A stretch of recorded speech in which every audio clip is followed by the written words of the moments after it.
Hello, everyone, and welcome to another Left Book Club event. Tonight, we'll be discussing our book of the month that was for January, a classic, How to Change the World Without Taking Power by John Holloway. We're really excited to have some really inspiring guests from far and wide, all under one virtual roof tonight, or this morning, wherever you're watching from. My name is Elif, and I work on the Left Book Club's political education program. Just before we get to the event, I want to talk a little bit about what the Left Book Club is. The Left Book Club is a subscription book club and not-for-profit initiative. We publish collectible editions of radical books, which are uniquely available to members and posted out each month.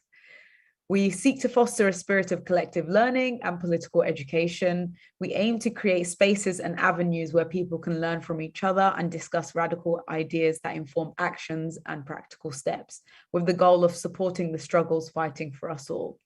The Left Book Club events have featured some phenomenal guests over the month, so feel free to check out the video library on our YouTube for discussions engaging with a wide range of radical thought. Tonight, don't forget to ask your questions on the YouTube live stream chat. And if you would like to become a member of the Left Book Club, please visit leftbookclub.com and click Become a Member. And don't forget to follow the Left Book Club on Twitter, Instagram, and Facebook to keep up to date with our events and promotions that are coming up. Subscribe to the YouTube channel while you're watching us. And this hasn't actually happened before, but just in case the stream goes choppy, just stay with us and we'll make sure that we're running again as soon as possible. So tonight we're joined by John Holloway, Andrej Grubacic, and Hilary Wainwright for a very important discussion on the meaning of power, revolution, and changing the world. When How to Change the World Without Taking Power was first published in 2000 book, the book marked a shift in the understanding of autonomism, anarchism, and Marxism, addressing the doubts activists had in their own political history and work. And it helped form the perspectives of a new generation who are today fighting to change the world. How to Change the World Without Taking Power is a profound search for a theory of social change. It renews the fight for the ending of capitalism and the construction of a new, better world. And after a century of failed attempts by Radical Project, the concept of revolution itself is in crisis, or seemingly in crisis. Tonight, we'll explore some of the deep questions about the nature of humanity, work, capitalism, organization, and resistance. Well, we'll try anyway. Obviously, that could be many hours long conversations. And an exploration that seems ever more needed, particularly for the British left, but also all around the world. So our guest tonight, John Holloway, is a lawyer, Marxist-oriented socialist and philosopher, and author of the book that we'll be discussing, Changing the World Without Taking Power, The Meaning of Revolution Today. His work is closely associated with the Zapatista movement in Mexico, his home since, I believe, 1991. It has also been taken up by some intellectuals associated by many different movements in Argentina, in South Africa, in Kurdistan, in Europe, in North America. He is currently a professor at the Institute for Humanities and Social Sciences at the Autonomous University of Puebla. His latest book, Hope in Hopeless Times, is coming out with Pluto Press in October 2002. So please stay tuned for that. Andrej Grubacic is the editor of the Journal of World Systems Research and an historian working with the world systems tradition. He is the founding chair of the Anthropology and Social Change Department at CIIS-San Francisco. The main topic of his research is a comparative study of exilic or autonomous spaces in the capitalist world economy. Hilary Wainwright is a British sociologist, political activist, and socialist feminist, best known for being a co-editor, and it's been missed out here, but also co-founding co-editor of Red Pepper magazine. She is the author of A New Politics from the Left, which we'll be drawing from today as well. So without further ado, we'll have John give an initial contribution, and then Andrej, and then Hilary. John, over to you. Thank you very much, Elif. And thanks for that fabulous introduction, and thanks for the invitation to the Left Book Club. I'm sitting here in Mexico, in Cholula, near Puebla, And I'm just delighted to be joining you on the cold, miserable night in London. A great pleasure. I'm not quite sure what to say about the book. It's obviously it's a great thrill that you've made it your book of the month, and it's now 20 years since it was first published. I think when I wrote it, I thought two things. I thought, first of all, well, I was just stating the obvious. No, obviously, we cannot think of revolution as being something that goes through the state. And I think this was, yeah, I suppose part of what I assumed to be obvious.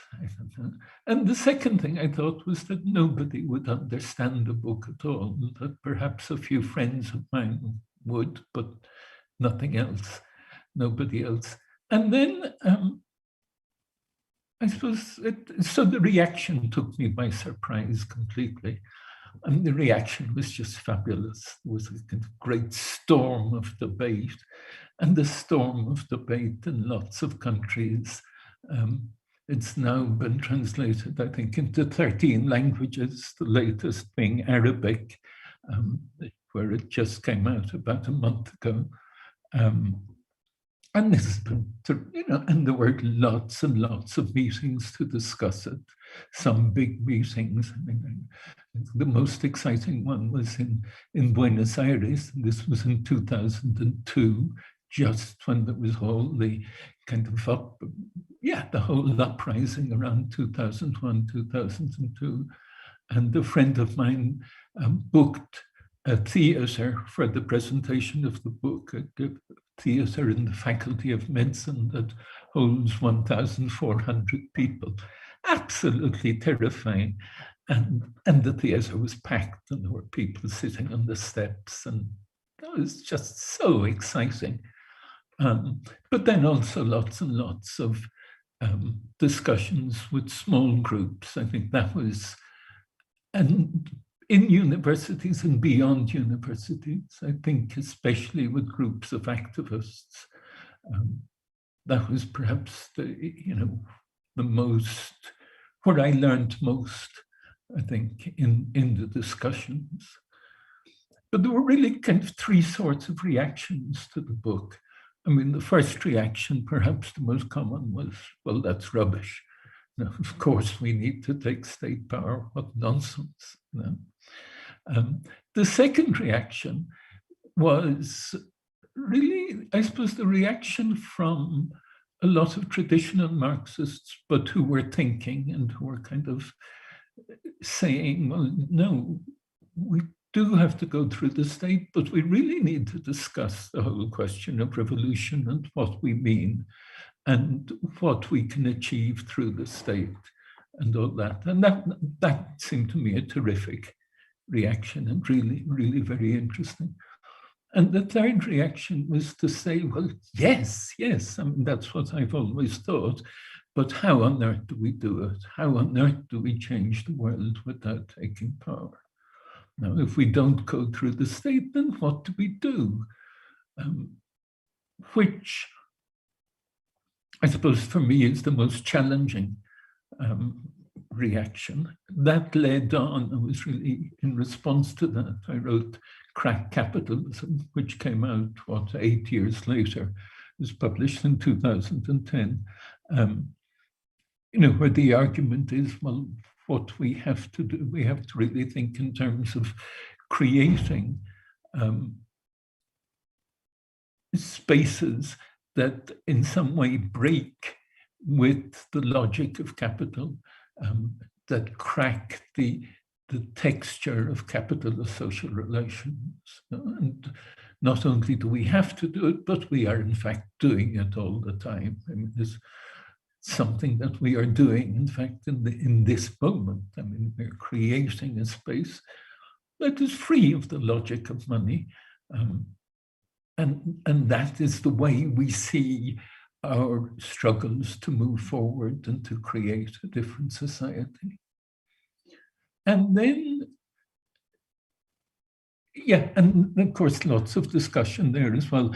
But I suppose in the last couple of years or the last few years, I've been thinking in terms of a short story by Augusto Monterosa, Guatemalan author, who wrote, I think this is supposed to be the shortest short story ever. It's only 7 words.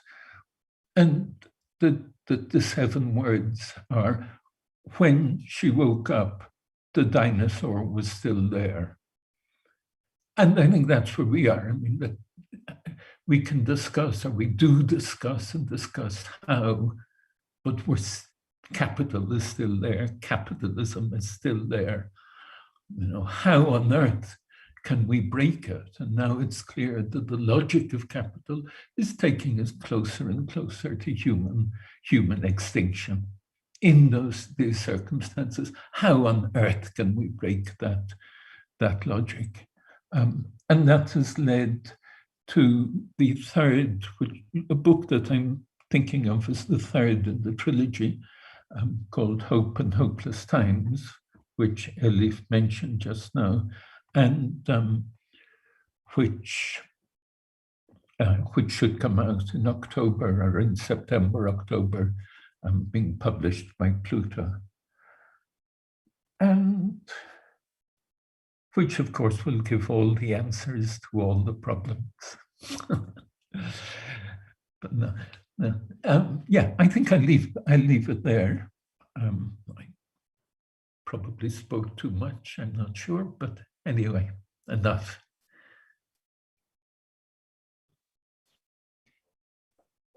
Thank you very much, John. Yeah, Andrej, the floor is yours. So in John's honor, I have decided to begin with a poem. And it's one of my favorites. It's Brecht writing from his exile in Scandinavia.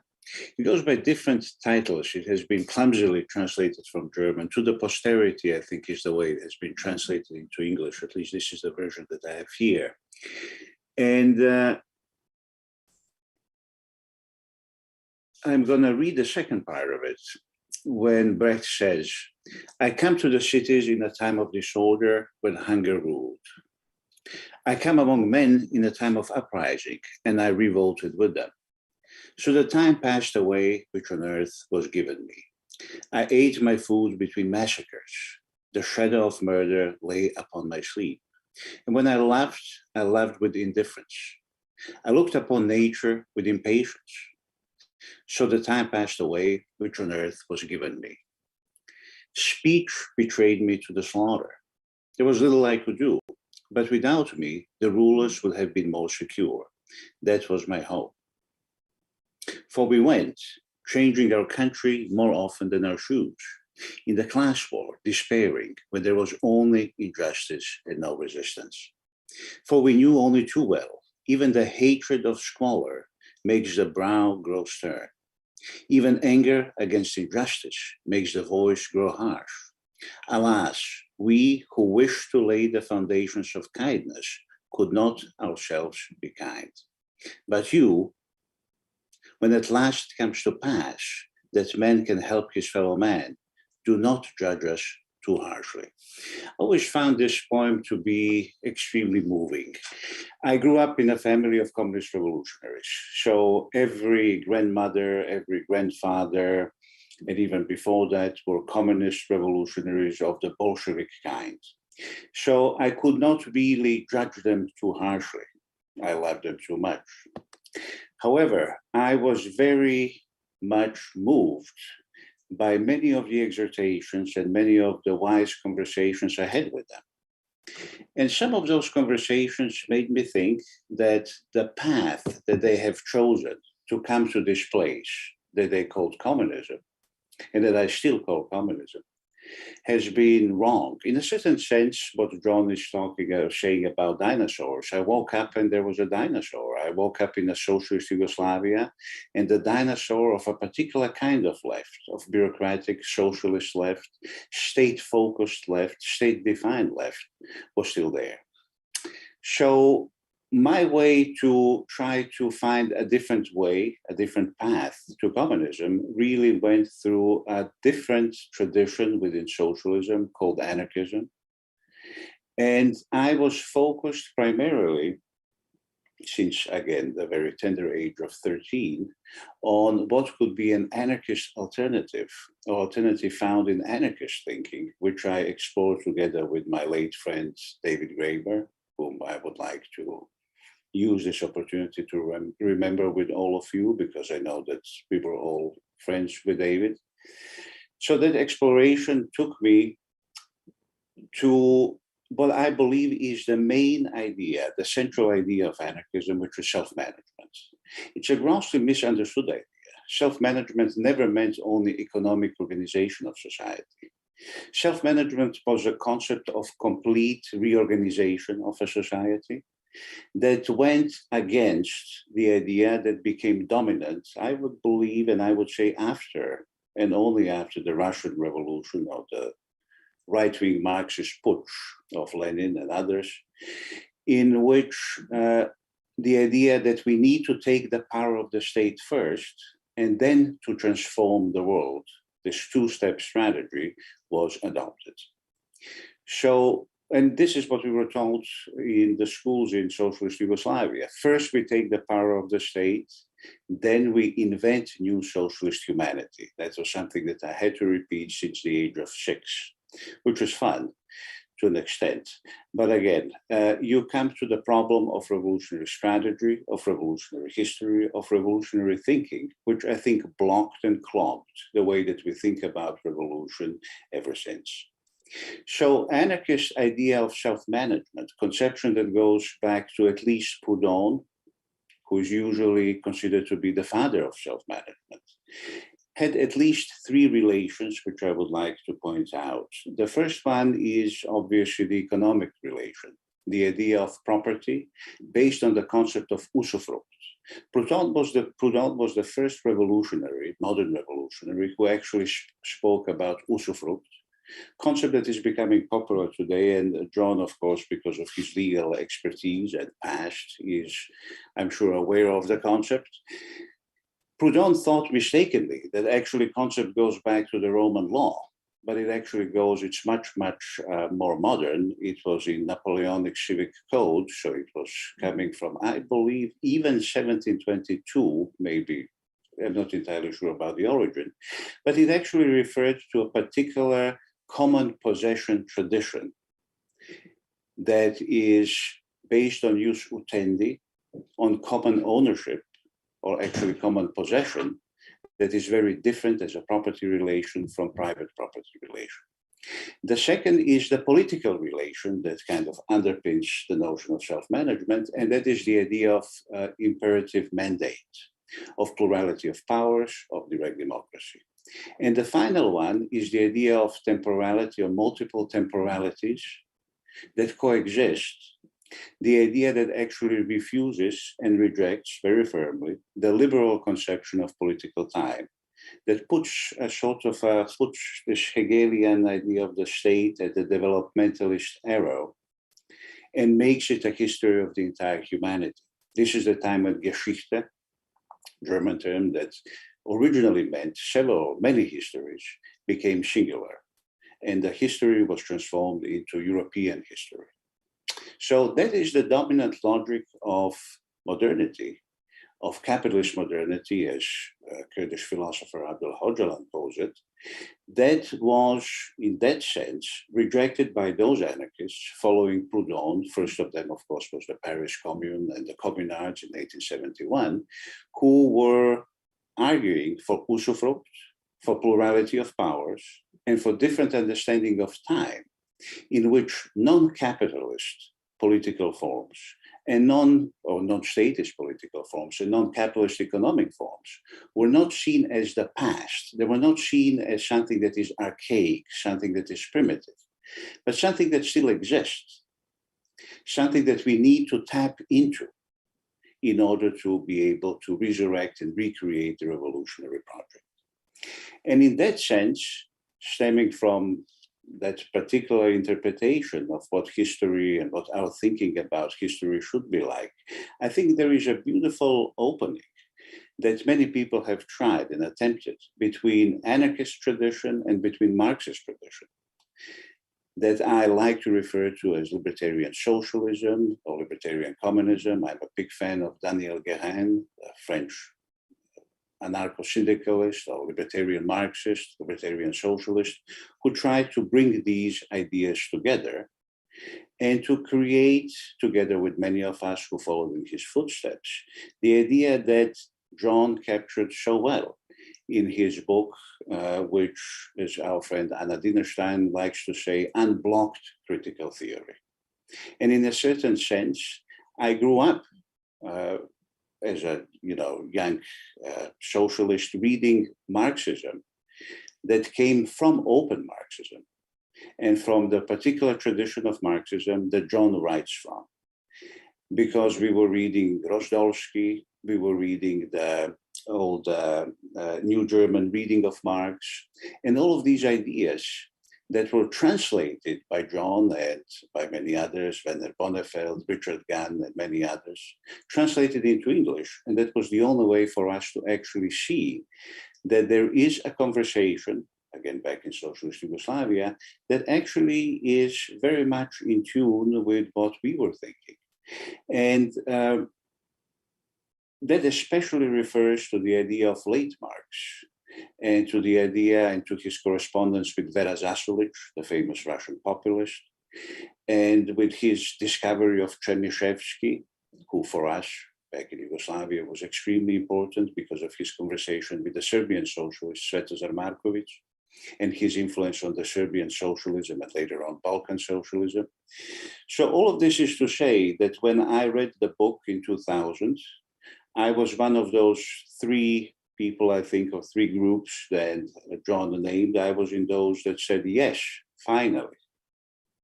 And John was able to do something, and this is why I started with the poem, that's not too many people able to do. He took something that is probably the most difficult reading of Marx, the value form, with the emphasis on form processes, with the emphasis on fetishization, all of these very difficult concepts, real abstractions, and transform it into something that is eminently poetic, something that you can read, something that you can give to your students, something you can give to your niece, and she's going to be able to understand it and engage with it and be inspired by it. So 22 years after, John, I remain not only in a deep and profound agreement with almost all the insights presented in the book, but also grateful for the experience to be able to read the book and to give it to my niece.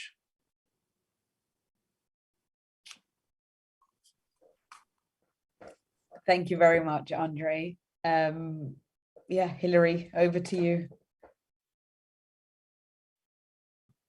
You're on mute. Well, instead of a poem and a short story, I've got, well, I hadn't thought about this until John mentioned his book on hope. And it reminded me of a remark that Sheila Robotham made in her introduction to the latest Beyond the Fragments, which is a Left Book Club book. And she said that she was astounded to hear recently that the British supermarket Budgeon has been charging £1 for a log of wood marked hope. You put it in your trolley and you take it to the till, but you cannot take it away. The money goes to charity. It has proved to be quite popular with shoppers who've been putting down their £1 for hope. So I just made me think that the dinosaur is quite sort of nifty and nimble and you know, can even appropriate hope. So let's try and claim it back. So it's a pleasure to have this discussion because, I mean, it's funny because often John and I have been sort of set up as like, you know, part of a big debate, sort of fisticuffs kind of thing. I remember at the European Social Forum, I don't know if you remember, John, it was sort of like there was Bertanotti, the leader of the Italian revolutionary Rifondazione, the sort of revolutionary Communist Party, and me and you, and then maybe somebody else, I can't remember. And when I read the book, I mean, actually, I mean, I wasn't in the category of absolutely yes, but you know, it was, yes, I agree with that, but I'm not quite sure about the complete refusal to engage with the state. So I was, you know, engaging in the sense of a dialogue, because I feel, particularly now after reading your epilogue, that in a way you were identifying the conflict, as you put it, you know, the direct opposition between principles and dynamics of self-determination and the sort of logic of the capitalist state, which I agree with. You know, on the other hand, both as somebody active in the women's movement and then latterly somebody who got involved in the Greater London Council, I had this sense of some engagement, some conflict with the state was a necessary part of our struggle. So I was in that category of yes, but. And in your epilogue, you very clearly sort of summarize this, I don't know what you'd call it, slightly ambiguous position. So you say there is there's some people who just say no, but also, as if that conflict wasn't really there.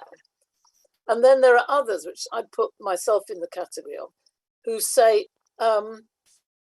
no, but in spite of, i.e., and just to quote you, does it in certain circumstances make sense to say we are building forms of self-determination and know that the state is a process of negating self-determination? But in spite of that, we think that in this particular situation, struggling through the state can give us a way of strengthening or protecting our struggle for self-determination. This is a question that is initially, at least, quite distinct from the question of taking state power. So I've never held that position of taking state power, you know, changing the world through taking state power. I mean, in a way, I think, like you, as a child of 68, in a way, 68 and the kind of importance of social movements as agents of social transformation, and the idea of power being power to transform, and that lay with us, and it started with refusal, was kind of absolutely my starting point, and the women's movement in a way exemplified that. So our first act was one of refusal to be complicit. I mean, that notion that we reproduce social relations unless we refuse. So refusal is an act of serious rebellion that leads in the direction of thinking about alternatives, because we depend on, you know, aspects of the existing relationships. So how do we struggle kind of within and against? And that, in a way, was my sort of starting point. And in that struggle, I suppose I came to the position, which is kind of in your book to a point, except where we differ in relation to the state, which is that, you know, the creativity, the drive to transform lies absolutely with the people, outside and independent of and against the state. But in a way, as the state is a social relation, it is also a sphere and set of relations of conflict. And since our movements, as you say very eloquently, are always in a process of self-determination, is a process of experiment as well as struggle, then experimenting with how far we can overcome the separations involved in the relations of the state, the separation between public and private, between political and economic, the relations of representation that separate the politician, the political representative creates a separate class from the people. Are those relationships transformable to a certain point, and what are the conditions for that? And so, in a way, I got involved with the Greater London Council with your great colleague and comrade Jeanette Mitchell, where we tried to, in a way, base ourselves in the struggles of civil society, of the people, whether workers or communities, and then, in a way, attempt to overcome and resist that process of separation, and instead attempt to gain control over public resources and use them as a resource for the fundamental struggle for self-determination. And I think a key point that comes over from you, and I think it's got huge lessons for us in the UK, particularly after the experience of Jeremy Corbyn, but also Europe more generally, particularly after the experience of Syriza, which is that recognition of that conflict between the logic of the state and the logic of self-determination is fundamental to the political strategies we need now. That, in a way, I think you put it in terms of we can't be innocent in our relations to the state. And I think, you know, I would say, I don't know about Syriza being innocent, but because maybe, you know, there was a sort of, you know, it was slightly more problematic than that. But there certainly can be a naivety. I think in the case of the Greater London Council, I mean, this is a rather British sort of perspective. I don't think we were innocent, but partly because we'd come from traditions of revolutionary Marxism that recognise the state as, in a certain sense, an enemy. And as soon as we were in there. Also, we did the experience of Tony Benn, who had actually attempted to overcome that separation between the politician and the people, and to overcome the atomization of representation by involving collectivities of workers in his work as in the Department of Industry. And for that, he was sacked. You know, it was no doubt a sort of kind of class struggle for which he was defeated. So we'd had that experience. So we entered that experience, the GLC with a knowingness that meant we could understand the conflicts we were up against. So I must end it almost, but I think this means that the way you put it, I'm not sure if I can find the right quote, but you say the key thing is how we articulate and think about and participate in that going beyond.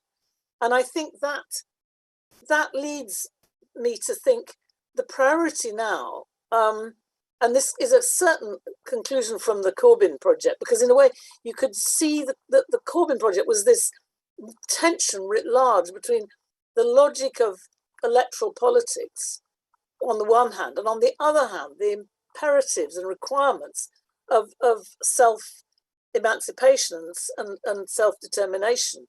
And the two were in constant conflict. And in a sense, the politics of self-determination never gained the priority. There was a sense in which the institutions of the Labour Party, which are absolutely disastrously based on representative politics separate from industrial struggle, community struggle, those institutions are highly, not exactly attractive, but it's clear what you do. You know, all the question of positions and institutional struggle is like a sort of, it's like a recipe. You know, you can follow it. Whereas the processes of building up and empowering self-determination are not a recipe. That, as you say, you make the path by walking it. It's like those dishes that you create by kind of experimentation and tasting and disaster and then eventually something good. But you know, that process of experimentation is difficult, and so there was this sort of pull towards the electoral politics. Now we've seen the limits of that more clearly than ever before, and we have to not be despondent, but to think, what are the ways in which we can overcome the separations of politics and economics? What are the ways in which we can empower processes of self-determination? And what are the ways in which we can build on the fact that there is constantly rebellion? And this rebellion is one that is all the time pushing at those separations. So from my experience now, I think the whole movement around climate change is crucial here, because you see groups of workers who are resisting redundancies, not in a traditional economic industrial way, but by saying, hang on a minute, we could be producing socially useful, low carbon products, which is in a way them taking politics onto themselves. And then the key other thing is, how do we break the monopoly of political parties over the interconnections of the movement, the sort of overview, if you like. And there, I think our role is to constantly help people connect. And that's where I'd see the role of Red Pepper, which is to provide a space, not an above, not a vanguard, but just a space, a resource for that interconnection and for those voices. So I probably better end here, but I just think that we could have a really rich discussion. It's a pity we're not all together and having a beer and an experimental recipe. Thank you very much for that, Hilary. I mean, it's absolutely been a wealth of contributions. And I think particularly for me, what I find really interesting is these discussions around self-management, self-determination, and how these relate, and particularly capturing, in some ways, capturing people's. I mean, we spoke about hope as well, but capturing some sort of interest, but also, something that is more deep than what has been captured in some of the experiences that, Hilary, you were speaking about in terms of electoral politics. Now, I do have a few questions I would like to ask, but I also want to ask if any of you, the guests, have questions for each other. John, Andrej, or Hilary, do you have questions for one another?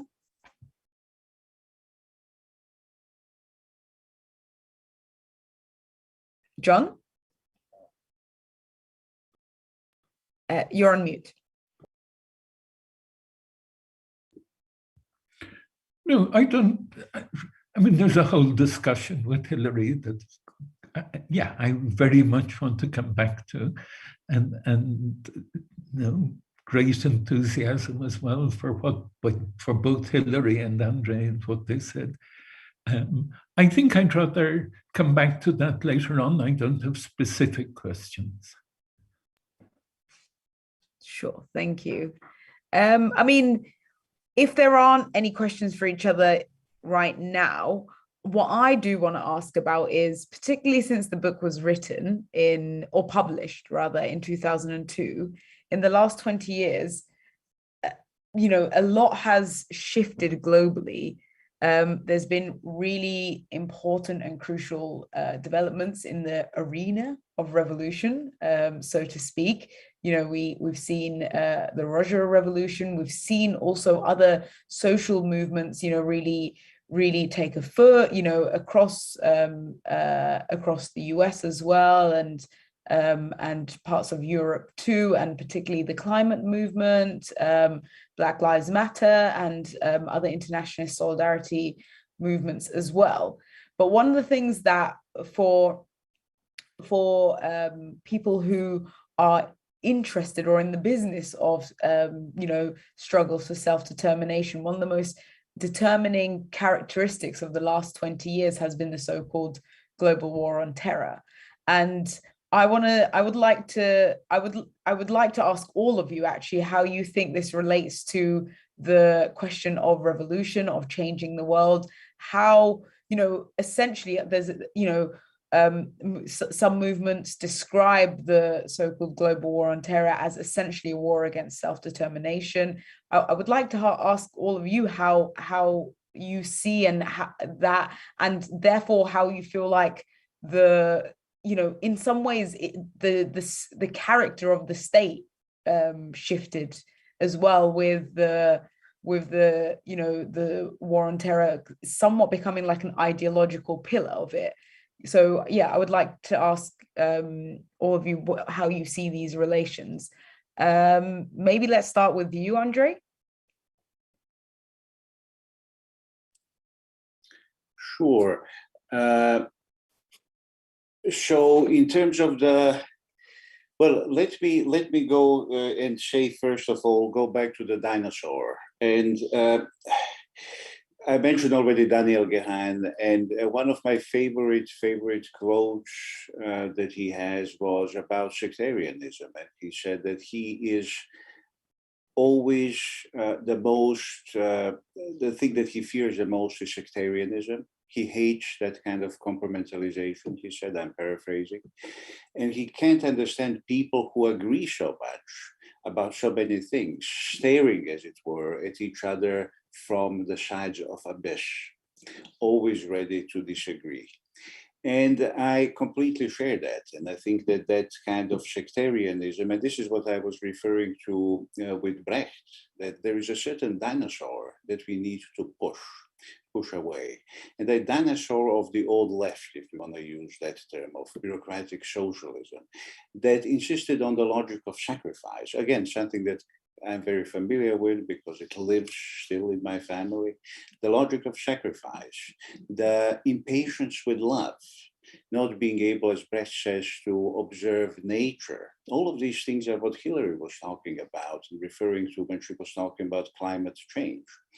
And which I would add class apartheid, class struggle, or climate class struggle, climate apartheid, and so forth. However, not being sectarian doesn't mean that we should not disagree. And I think disagreement is very good. And I think that we should go to the real respectful disagreement about political forms and political trajectories and political strategies that we employ. So for me, one of the greatest challenges, at least recently, was to see the resurrection, if that's the right term, or revival of certain kind of bureaucratic, socialist, state-obsessed left forms or leftist movement, perhaps, or tendencies on the left. They're trying to push us and make us again, not only read, because of course we have to read Lenin and we have to read Trotsky and we have to read Bukharin, but to make us understand that these are structures of belief rather than ideas.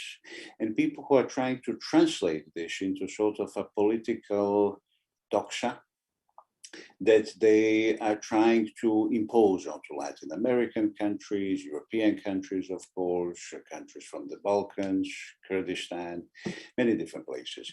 So this revival of the statist left, of this kind of modernist bureaucratic thinking, of well, everything that really John was trying to write against in his book is something that gives me a great sense of fear and foreboding. I am thinking about the great, and I'm trying to respond to your question now more directly, thinking about the great revolution of 1968 that Hilary mentioned, that for me was, following Wallerstein here, a refusal of that two-step strategy that I mentioned in the beginning, of taking the power of the state and then transforming society. That was pushed away. And that was refused by a new generation of revolutionaries who wanted to remove the dinosaur out of the room, right? The logic of sacrifice, lack of kindness, disrespect for nature, no focus on love and generosity. So the war, the global war on terror that you're talking about, for me is exactly that. It's a consolidation of the right wing, which is responding to what we call the forms of self-determination, reforms of attempts of being in common, of creating and going back to the usufructurian tradition of holding things in common, of non-state thinking, of thinking beyond, against, in and beyond capitalism and different capitalistic forms, and global war of terror as a part of consolidation of the right-wing response to 1968, to world revolution of 1968, is something that I think we have to understand from that perspective.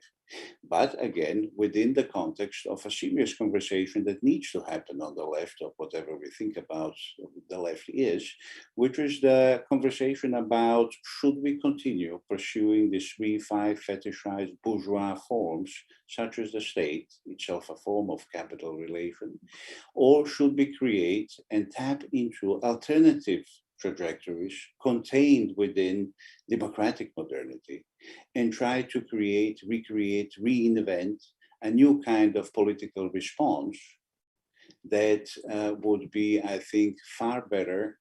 And in this sense, I don't think that we have much time. So this is the problem of time is something that has been bothering me a lot lately, and the sense of time slipping, and a great fear that we might again be on the wrong path towards resurrection again of that bureaucratic, socialist, social democratic, or Leninist response to our civilizational crisis. And I do believe that capitalism right now is in civilizational crisis. Thank you very much. Hilary, would you like to come in on that question? Yes, I mean, I haven't thought about it in sufficient depth to say anything very kind of original. But I mean, I suppose the war on terror, I think of as, in a way, a new kind of Cold War. I mean, I think that there is this reality that there's constant conflict and rebellion and refusal on the part of large proportions of the population. I mean, not one that's highly political or that necessarily takes the form of organized resistance. I mean, after all, there's been many defeats which have considerably weakened that sense of collective agency. But nevertheless, there is an incipient sort of disorder that are sort of, well, not our, but the elites, the ruling class has to contain. And the Cold War performed that function. And I think the war against terror, the war on terror, is sort of a continuation of that creation of fear, really, in the idea of anything other than obedience to the status quo. So I that's my general sort of, and I mean, yes, the way in which the war against terror is used to criminalize all kinds of protest, green protest, whatever is the rising form of protest, it's termed terrorism, and so I just think it is that sort of means of social control. I mean, it's not that I support a terrorist politics, in that I think that acts of terror, are counter to self-determination. I mean, they're understandable in lots of different ways and lots of contexts, because of the desperation that people are facing. But it acts as a substitute for the self-organization and the democratic forms that are necessary for self-determination. So those are some slightly, well, I mean, they're not fully coherent thoughts, I must admit. Thank you, Hilary. John, would you like to come on that? Yeah, I think very interesting what both Andrej and Hilary said. What Andrej was saying, no to sectarianism, please not to go back to that.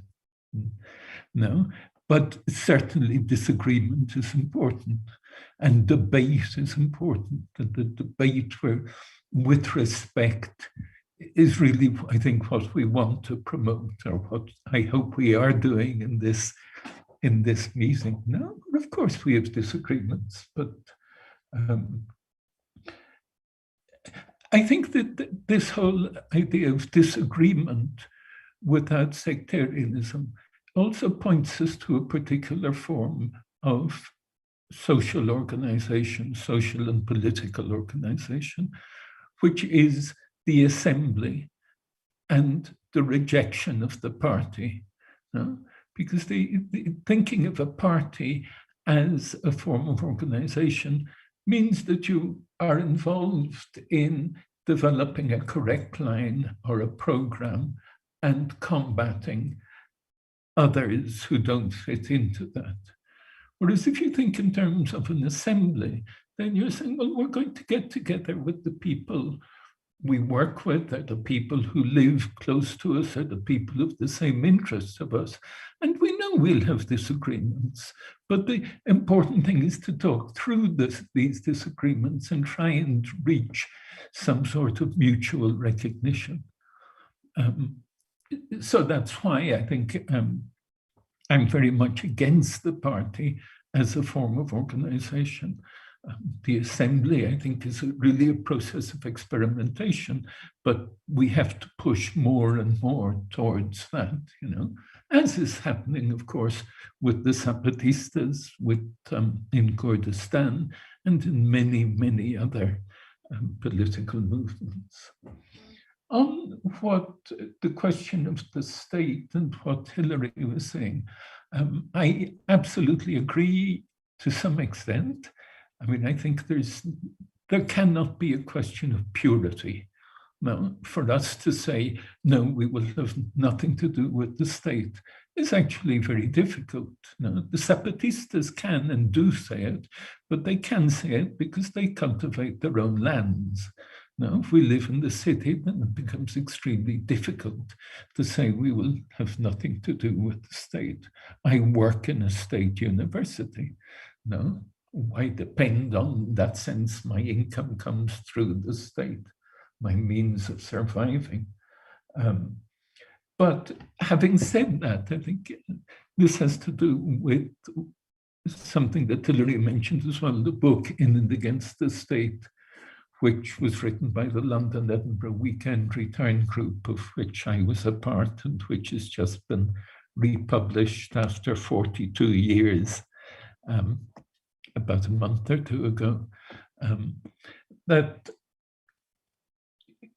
really the question is how we can be in the state, but work against us at the same time. Very much the issues that Hilary was posing, except that I think I see, I would emphasize much more the enormous totalizing effect of the state, that the state has a tremendous capacity of sucking us into its logic and sucking us into, therefore, into the logic of capital. And that's really what we see in the failures of movement after movement after movement for change. And people really want to turn to the state looking for radical change, and they can't be got that way. You cannot, because of the state's integration into the reproduction of capital.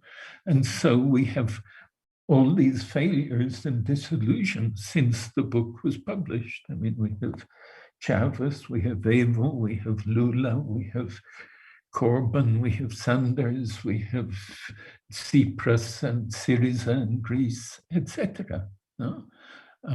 And that seems to me, I think perhaps that's thinking about it now, part of the most urgent message of the book is to say, I suppose, especially to young people, look, don't get into the state. Don't think that the state is going to solve the problem. No, you can achieve things through the state, fine, but the state is not going to stop this dreadful dynamic, destructive dynamic that is capitalism. Which has nothing to do with terrorism, and your question, or very little to do with. I think then, yes, I would, as Andrej indicated as well, see the question of terrorism in a way in the context of all the pressures that draw protest back into the state and have been operating very strongly over the last 20 years, no? I mean, since 9/11, but also since the rise of radical-looking left politicians. I suppose what I would hope, thinking of Britain, is that the disillusionment after the fall of Corbyn leads people to say, well, no, we can't go through the state if we want change. We really have to think of other ways of organizing. Thank you very much, John. So we have a few questions from the audience as well, from our viewers. So I'm going to go over to those now, and then perhaps we can come back to other discussions and conversations, especially if any of you have questions for each other. So Catherine asks, I was wondering whether the concept of revolution itself has altered. For example, Waves Across the South by Sujit Sivasundaram looks at the issue from the perspective of the Southern Hemisphere. Hilary, would you like to come on this one?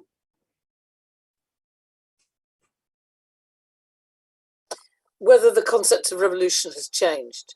Well, it's always changing because you know it's a product of the activity and the struggles of the people themselves. So it's become more international.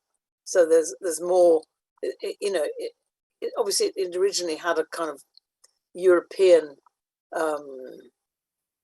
focus, but now it's become global, and in a way, European revolutionaries can learn a lot from the South, both Asia and Latin America. And I think also the notion of transformation, I think, is maybe this is because of the rejection of a sort of single moment of revolutionary seizure of power or insurrection. I think there's more, in a way, that what John talks about an interstitial, have I got the word right? Interstitial kind of struggle, i.e. struggling in the cracks, in the contradictions. I think is one that, you know, has got a revolutionary potential in the sense of ending the existing system. But I think the word transformation has got a more long-term sort of evocation about it. So it's not like a moment. There will be moments, or there could be moments of even insurrection. But there needs to be that sort of accumulation of power, which itself is transformative, because it's transforming ourselves and developing our own sense of agency and mutuality, an agency that's based on mutuality. And in a way, slightly getting back to John's point about Corbyn, I mean, I'd say that the problem with the movement around Corbyn, in which I consider myself part, is not that it or he or their, you know, the leadership, or, you know, were drawn into the state.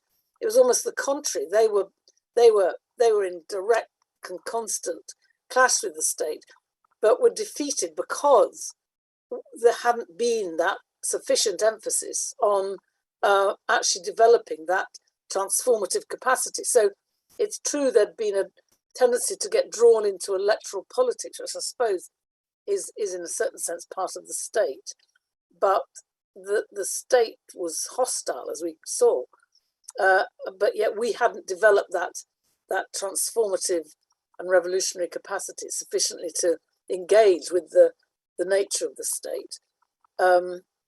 So I think all the time we're refashioning the notion of revolution. I don't know what Catherine would herself think. Thank you very much, Hilary. Andrej? Yeah, I'm a little bit more historical in the sense that I keep going back to this two-step strategy and the big conversations that people were having in the 19th century.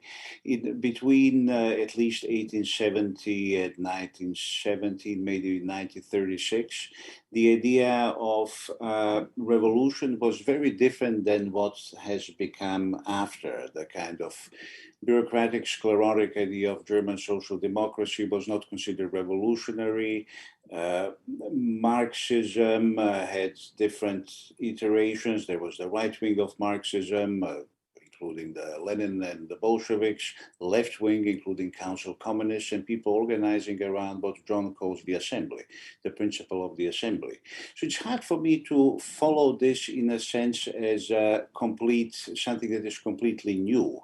I think there is this idea that is now even maybe a sort of an emerging insurgent common sense, that revolution should be much more than just transforming the world after the power of the state has been taken, including this idea that many people had that state is something that can be smashed, something that's a thing, something that is reified in a certain way, thingified.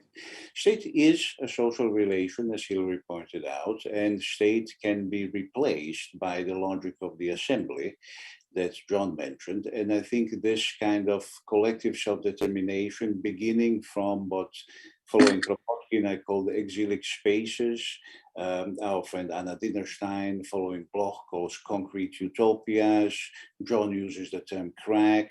They're all interstitial strategies of thinking about the revolution. I would hesitate to say that they're very new. I think that what is interesting about them, they definitely avoid what I call the liberal logic of capitalist modernity and harken back to this concept of self-management of society based on the ideas of usufruct, of plurality of political power or direct democracy, and finally on a different idea of what political time and temporality means and implies.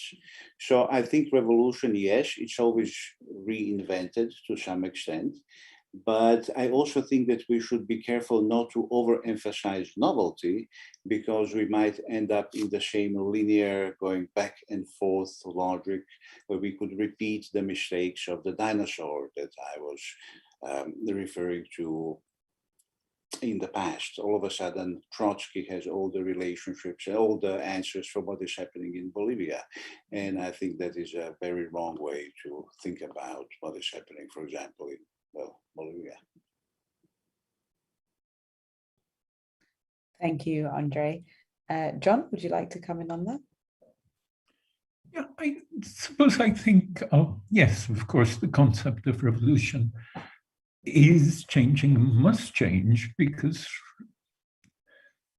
the old concept was such a terrible failure. Really, if we think of the experience of this so-called Soviet Union, if we think of China, no, thank you very much. No. I suppose I think of revolution more and more in terms of the emergency brake. Thinking back to Walter Benjamin's metaphor. No, the problem isn't to reach the destination on the train.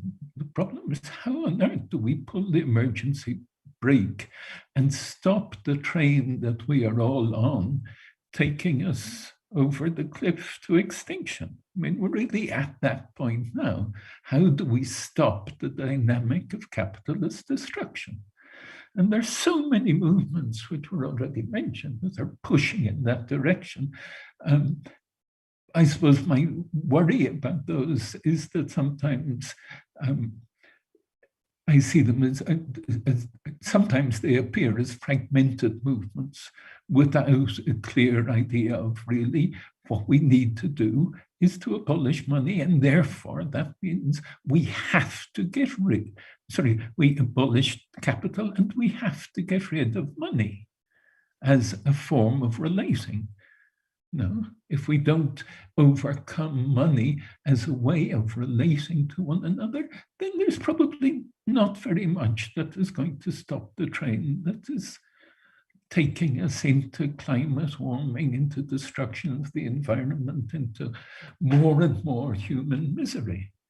I suppose the other thing I think about revolution that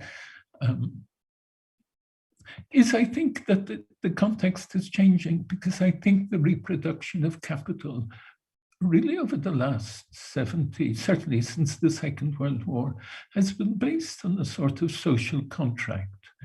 The idea is, okay, that people will put up with exploitation, they will put up with inequality, they will put up with a lot of difficulties as long as there is economic growth, as long as parents can think that the conditions will be better for their children, as long as there's some sort of sense of, well, we're better off now than we were 30, 40 years ago.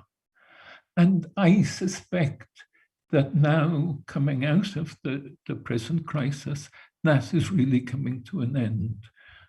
That the basis of this social contract is perhaps coming to an end, that capital will no longer be able to provide its part of the pact, of the social pact, and that this is going to lead to more and more explosions of anger. And really, that leaves us, I think, with the question of how do we relate to those explosions of anger, which can be absolutely awful and terrible and fascistic and, or can be enormously creative and really open up ways to different forms of social organization. So I suppose I see revolution in those terms, about the possibilities of, the possibility of growing social anger leading us to a different form of social organization. Thank you very much, John. We also have another question from one of our viewers. It's an interesting one and slightly specific, but I thought it would be interesting to ask anyway. So Hugh asks, has anyone got any thoughts, know any work on data as fetishized knowledge?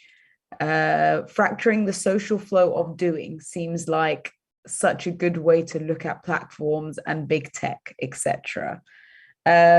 Andre is smiling, so I'm going to ask him the question first, and then we'll have others make a contribution.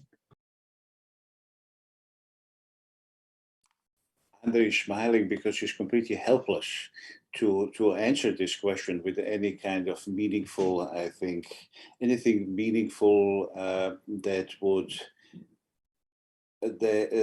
be specific enough.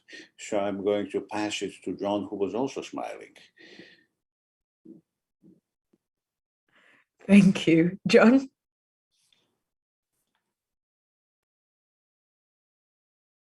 You're on mute.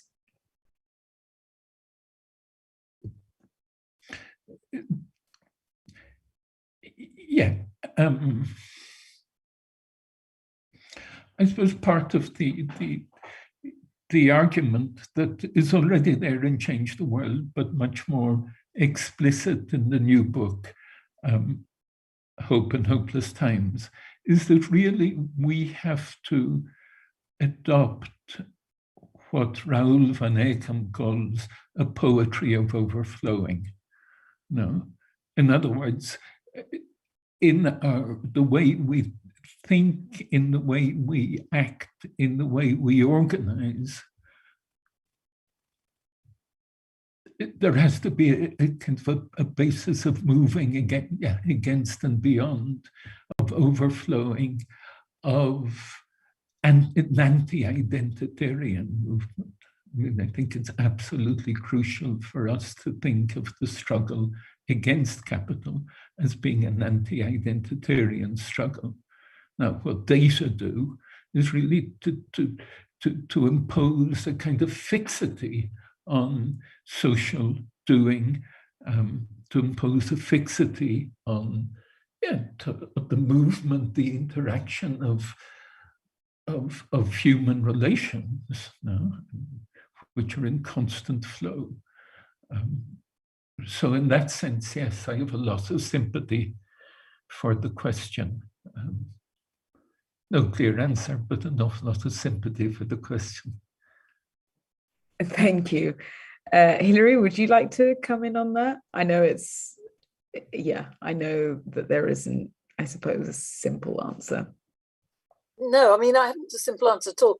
Only to, like John, share a sort of sympathy with the question, and also to maybe point to sources of hope, which probably Hugh himself knows about, which is when it comes to thinking about data, the whole kind of open software movement, you know, is of people who are thinking in collaborative, interconnecting ways about data and the information technology, sort of communication technological revolution.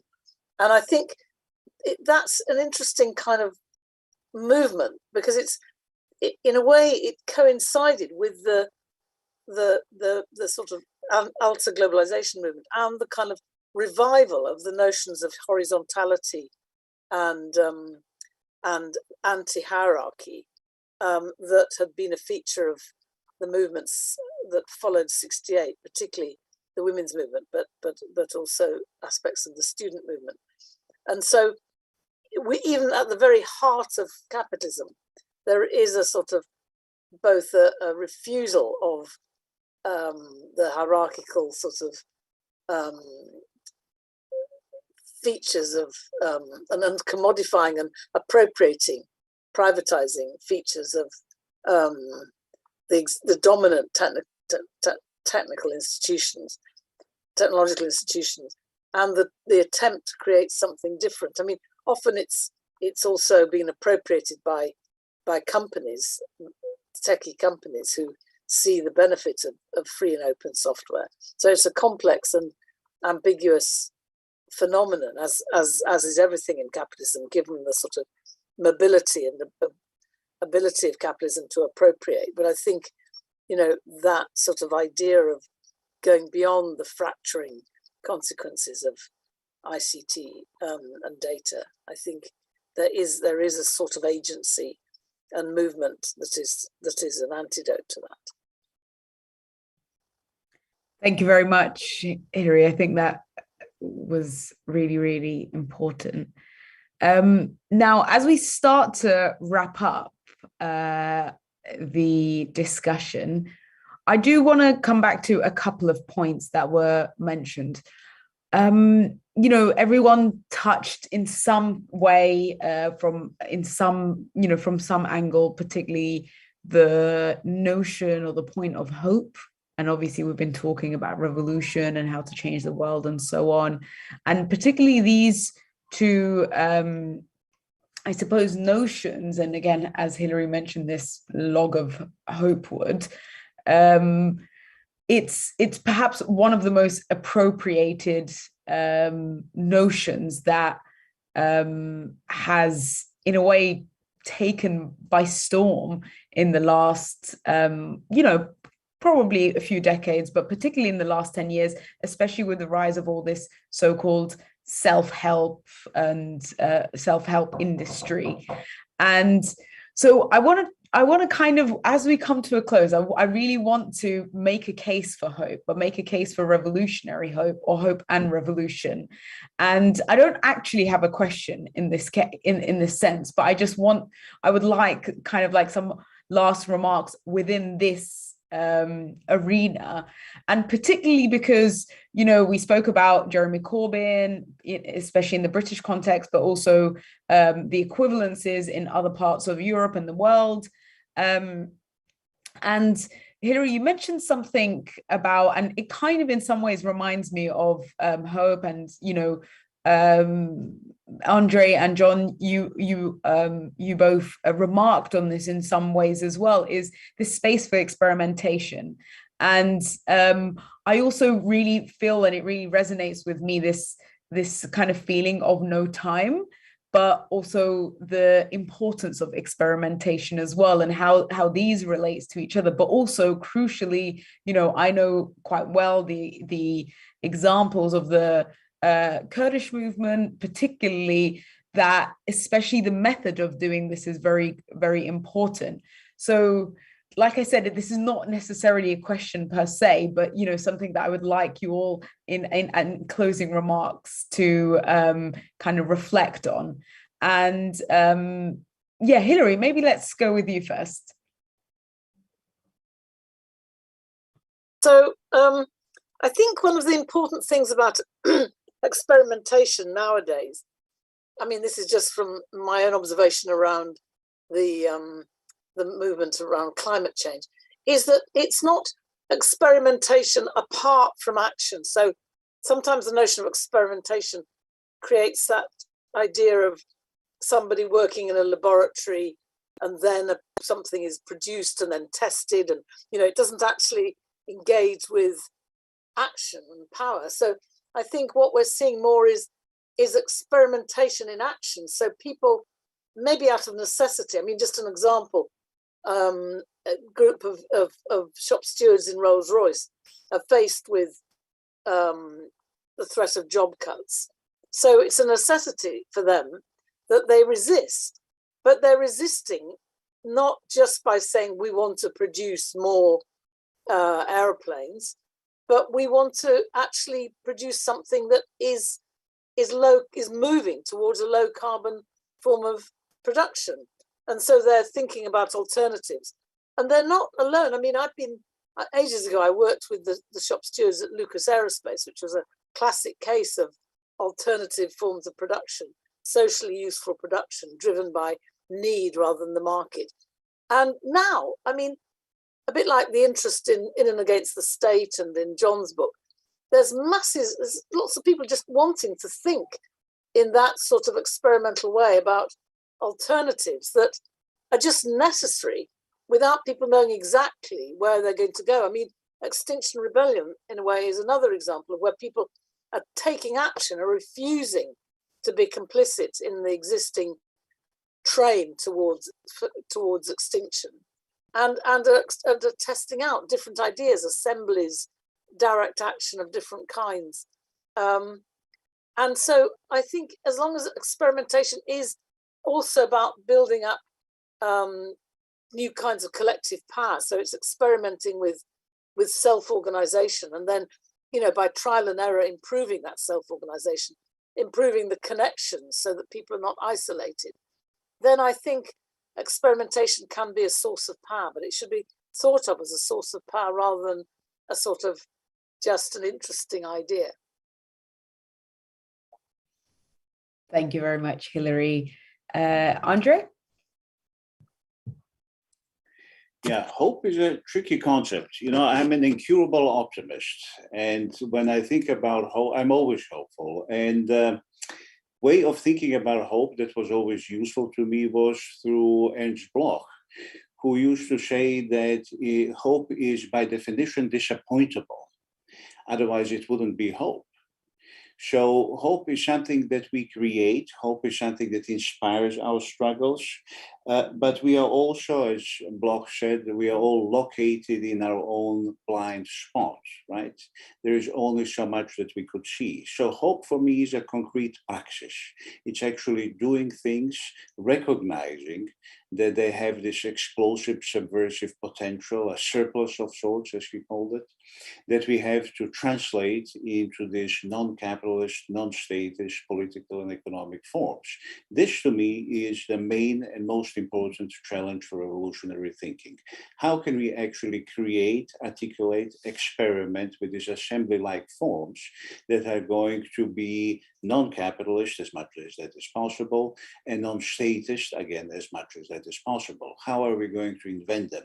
But before closing on that note, there is something that I think, going back to Brecht and nature, there is something that I've been thinking about a lot lately in the last couple of years, and that is a tremendous neglect of the politics of nature by the left or by our social movements, not all of them, of course, but many of them.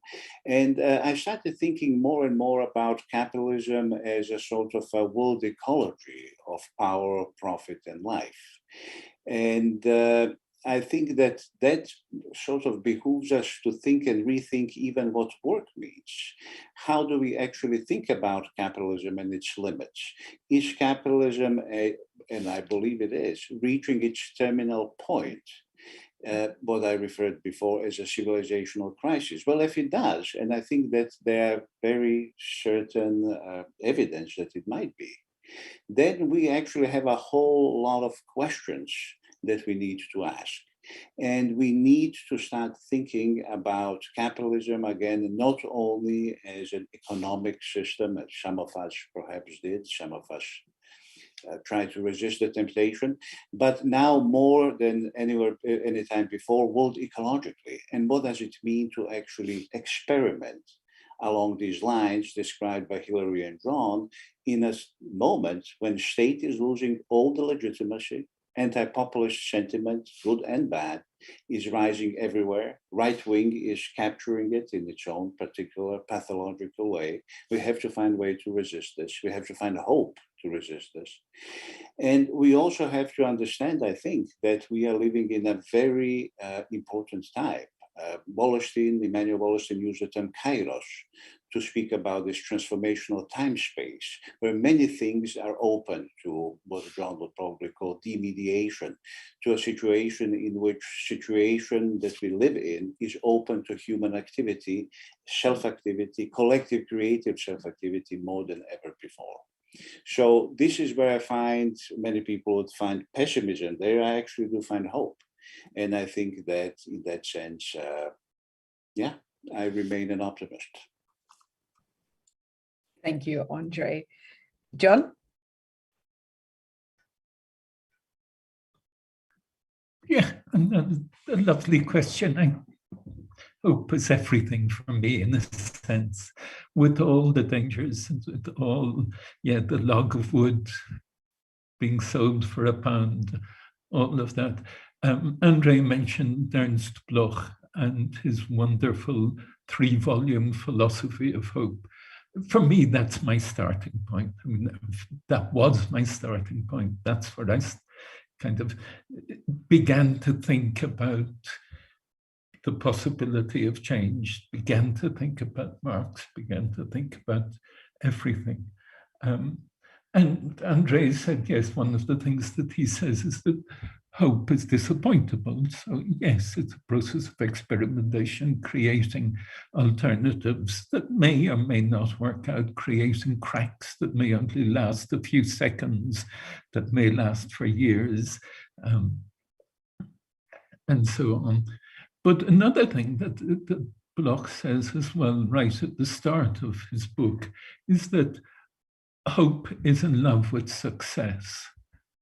And I think we have to take that very seriously, in the sense that now we are really confronted with the possibility of total disaster, through climate change, through nuclear war, through whatever. And we have to really think, well, how can we win? How can we actually break that dynamic?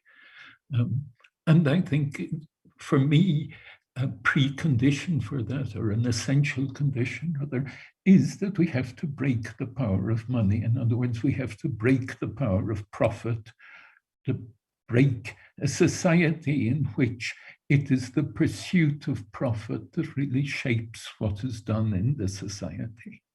The whole argument about climate change has to go there. The whole argument about racism has to go there. The whole argument about nature has to go there. As long as we have a society based on money, that is to say, based on the pursuit of profit, then it's very hard indeed to see how we're going to break out of this dreadful dynamic, which has been made so evident by the pandemic over the last couple of years.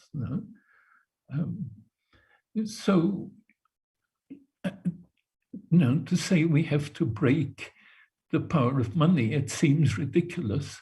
And yet I don't think so. I suppose my argument in the new book is that really we have to think of our power as the power of richness, that we have an enormous richness. This is a rich discussion, not wealthy, not in terms of money, but it's a rich discussion with richness of ideas. All the people we are in touch with, I suppose, we recognize their richnesses.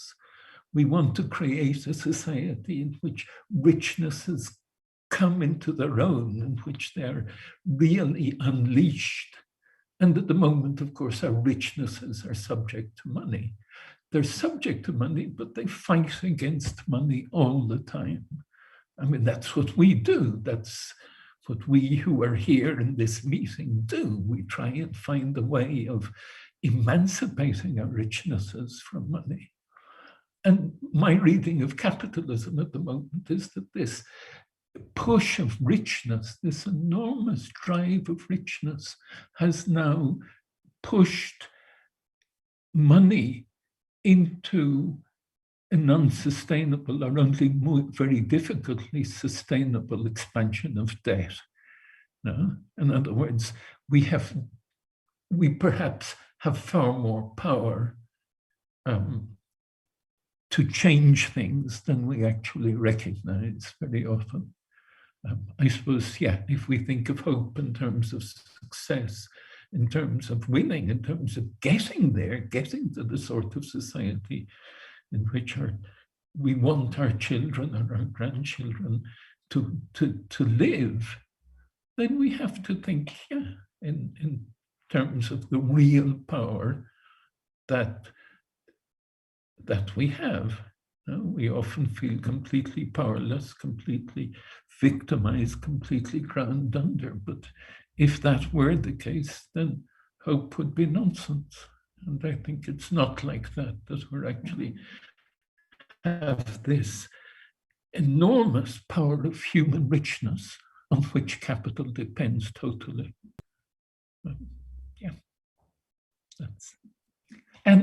Yeah, sorry, the other thing that just because obviously hope as well, it's also recognition of the enormously powerful movements of hope in the world today.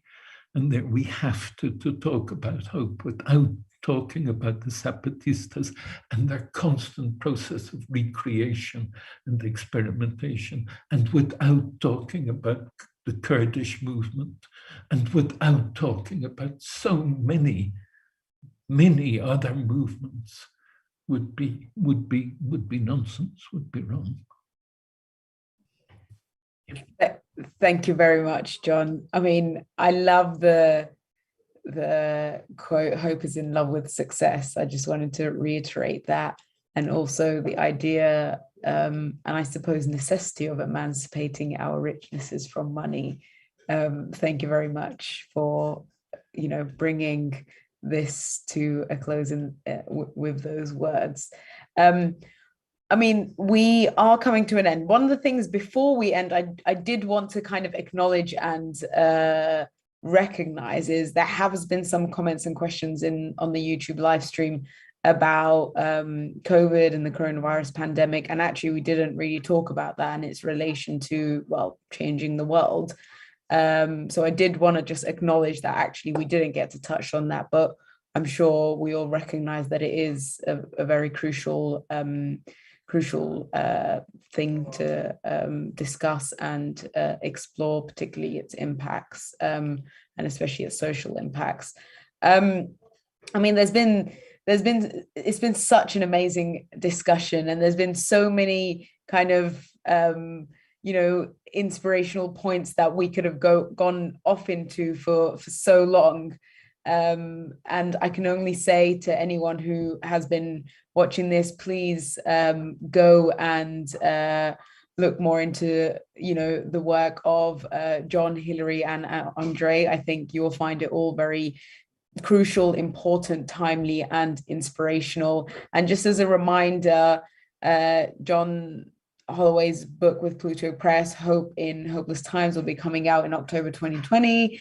And if you want to read a bit about some of the stuff that Hilary has also spoken about, you can also read her book, A New Politics from the Left, that was published by Polity Press in 2018. And also, if you're a member of the Left Book Club, we published one of Hilary's books with Sheila some time back. So if you're a member, you can order that from our backlist if you became a member after that book was published. And please look into it. And again, I did want to also pay tribute to our late friend David Graeber. I think he would have been an incredible part of this discussion, a very crucial part of it. And please, again, read his stuff, read his latest book, The Dawn of Everything. And just before we close, a lot of the stuff that has been mentioned can also be read in explorations, discussions, interviews on Red Pepper magazine, which is a partner of the Left Book Club as well. We have a very important relationship with Red Pepper, and it's a very important part of the discussion. So please check it out. And yeah, if you've enjoyed this discussion, please consider becoming a member of the Left Book Club at leftbookclub.com, and subscribe to our newsletter, which you can on our website. Follow us on Twitter, Instagram, Facebook, and while you're still on the YouTube, please subscribe to the YouTube channel. Check out Red Pepper at redpepper.co.uk. And our next event is next week, so next Thursday on the 24th of February, 7 p.m. UK time, titled Anti-Capitalism and Crime with Gargi Bhattacharya and guests. So please tune into that, which particularly in the British context, but of course not limited to, is an ever more crucial discussion, the discussion around crime and police and so-called criminal justice and so on. Thank you very much for tuning in today. And thank you again, John, Hilary, and Andrej, for taking the time out to have this discussion. It's been really, really important. Thank you very much.